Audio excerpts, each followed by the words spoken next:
You won't believe what I'm going to do with this suitcase. Instead of ignoring this awkward space behind my couch in my family room, I'm going to give it a purpose. So since the mini fridge is here already, I figured I'd turn this area into a mini bar. We're not exactly cocktail party people, but I think I just wanted an excuse to buy that gorgeous vintage barware that I keep seeing in all the thrift stores.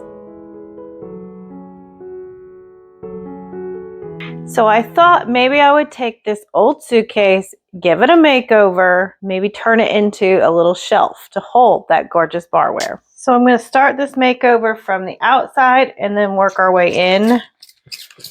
Not really sure what I'm doing on the inside, to be honest with you. So this suitcase, you're probably wondering, why are you going to paint it? It's kind of a nice green, and it is. But someone else has painted it. It originally was a nice caramel brown color, and that's really what I want this to be. So we're going to give it a little zhuzh. I've had this suitcase for quite some time, but because the latch is broken and because I knew the inside needed so much work, I've been I put it off. So I'm going to paint it really deep caramel color. I believe as I'm cleaning, you can kind of see where it looks like someone has actually painted this. It actually was a caramel color to begin with. So we'll just revive it back to its original beauty. Wow, it's a lot more dirty than I thought it was. Goodness. Oh, cool. So the green paint is coming off of this plastic handle. All right, I scrubbed and scrubbed and scrubbed this metal part, and I used acetone. Nail polish remover. I didn't have any more, just plain acetone. And it wasn't all coming off. So I think what I'm going to do is I'm going to be going over it with rub and buff anyway. So I was like, you know what? There's no reason to spend any more time on that. I went on to Dixie Bell's website, Dixie Bell Paint's website. And if you go under the color match or color lab, let's get a little more orange. If you go onto the color lab, you can put in what color you want. So I picked out, put in a color that I really liked, and it gives me a recipe. It was 60% of the brown and then 40% of the orange, which we're getting there, but I almost think it needs some red in it because it's not quite the color I want yet. Yeah, I'm thinking, and sometimes it's not exact, and that's okay, but we just see, I want it more like that color. So we need a little bit of red in it. Okay, I got a little barn red in there. I think that's what it needed. Whew, almost identical. Wow. We'll dampen this brush because this paint's quite thick. The damp brush reduces the brush strokes because you don't want it to look like brush strokes. You want it to look like it was stained leather. Wow, what a difference that makes. Wow. Love it. Love it, love it, love it, love it, love it, love it. Crazy thing is when I stopped selling Dixie Belle paints, I had a store.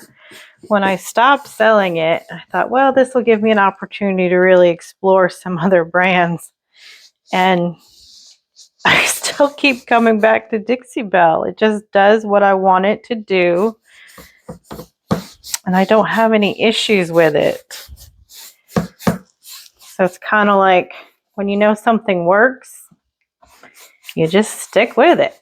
You may notice I'm kind of going in both motions so that this is like a textured leather. So I want to get into all of those cracks and crevices. Now we'll start on the inside. This was in really, really rough shape. And once I started pulling the lining back, I exposed just the nastiness. So I took it outside, gave it a good bleach, and let it sit in the sun for about a day. After that, I taped off all along the plastic rim and then sprayed it down with a mold blocking primer. Once that was dried, I brought it back inside and I'm using some packing paper. It's just really thin newspaper-like paper, and I'm making a pattern for the new lining that's going to go inside. What we want to do is create that pattern and then take some poster board and create the lining. So that'll be the stiffness that'll hold the fabric once it goes inside the suitcase. I also measured all along the outside so that I could get one full piece that'll go around that outer rim. Then I took all the pieces, the cardboard as well as fabric, and I'm going to spray both sides on the back with a spray adhesive. Then we can gently put it into place and firmly rub it all down onto that cardboard surface. I say cardboard, it's poster board, but it's a heavier weight poster board. And then just flip over the back side and fold over all of the edges, about 1/2 inch or so. We're going to do that with that really long piece that'll go along the outer rim as well. Just set it into place. I put a little notch on the one side so that it could go over the lock mechanism. So I'm just dry fitting everything into place to make sure everything is where it should be. Then I took another piece of fabric to cover the hinges. So I needed a piece that would cover from, the front to the back side. So I folded it in half and sewed down one side and along one end so the other end was open. Once I turned it inside out, I could then place it over the hinges. But I also noticed there was a little bit of gapping between the outside and the bottom. So I took a little spray adhesive and some more scrap pieces of the fabric and put them down along the lower rim. Then I took some rub and buff and I'm applying it to a few places that I had some overspray with the primer, and then any other metal that was there as well. Now for the outside of the entire suitcase, I am going to condition this with some Big Mama's butter. This is going to give that nice conditioned leather look, not too shiny, but give it that richness that we want so that it isn't so flat. So you just rub it on and then buff it out real nicely. Then after that, I took some hot glue and fastened all of that outer rim piece into place. Now we're just about ready for the next step. Hey y'all, if you're new here, welcome to the channel and thanks for watching this video so far. This makeover series is almost done, but not quite. This empty nester has a few more projects left in this home that, well, before I can say it's actually done. So if you could, please consider hitting that subscribe button so you don't miss what the next coming project is going to be. And yes, even this mini fridge is getting a makeover. We're going to give it a good clean. I'm going to see if I can get this logo off. The little logo thing at the bottom, or this little addition thing at the bottom, is already peeling off, so I think that'll come off fairly easy. But I do want to put this back on so that it looks like a proper refrigerator. But first we're going to clean it all up and see what we got going on. I used a heat gun to slowly just lightly pry that logo off so I didn't break it, but it left a little sticky residue. So I took some citrus essential oils to get that residue off, but now we have the oil on there. So I used some denatured alcohol to remove all of the oils and get it ready for the wallpaper. So it's a peel and stick, so I'm peeling off the backing and just rubbing everything into place. I'm taking a squeegee, just making sure I'm getting around all of the handles and the plastic trim. This is a tedious process, and honestly, I wish I had picked up the product that I had in the back of my mind. You spray it down on your surface, and it allows that wallpaper to move across your surface so you don't get so many bubbles, and it gives you more time to really get things into place. I'll put the link in the description below. Then I took some E6000 and some hot glue to fasten that logo back into place. I taped it just to hold it into place while it dried. So I had to leave off this section here because I ran out of wallpaper. I didn't realize when I ordered it that it wasn't going to be enough. So I actually ordered on Amazon. You can get like there's like a couple different size rolls that you can get. So I got the bigger one just in case. So I didn't run out this time. So we'll go ahead and finish that up.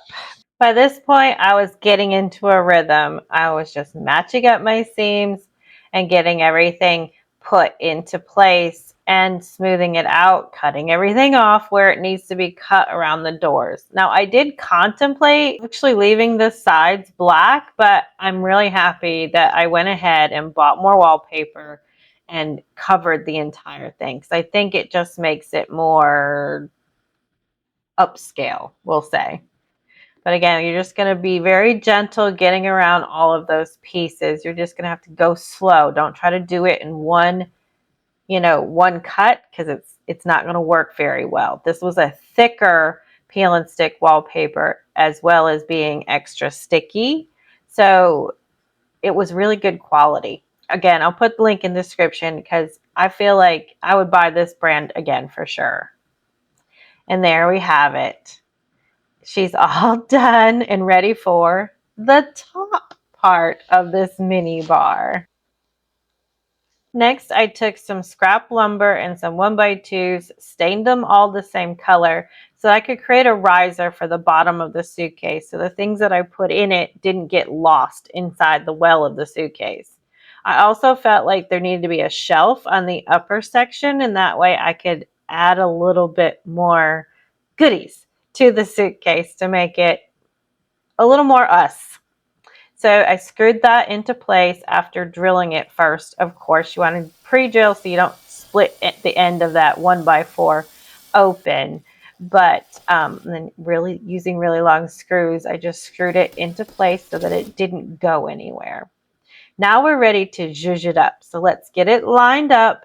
And I picked up some jars from the Dollar Tree that I thought were kind of interesting and had a little bit of a vintage feel to them as well. Now, I said we're not exactly cocktail people, so I thought some snacks would be appropriate for these little jars. I did some goldfish in one and some watermelon licorice in another, just to add some pops of color because we have a lot of teal, we have a lot of brown right now. So I thought a little more color would be appropriate as well for our family room.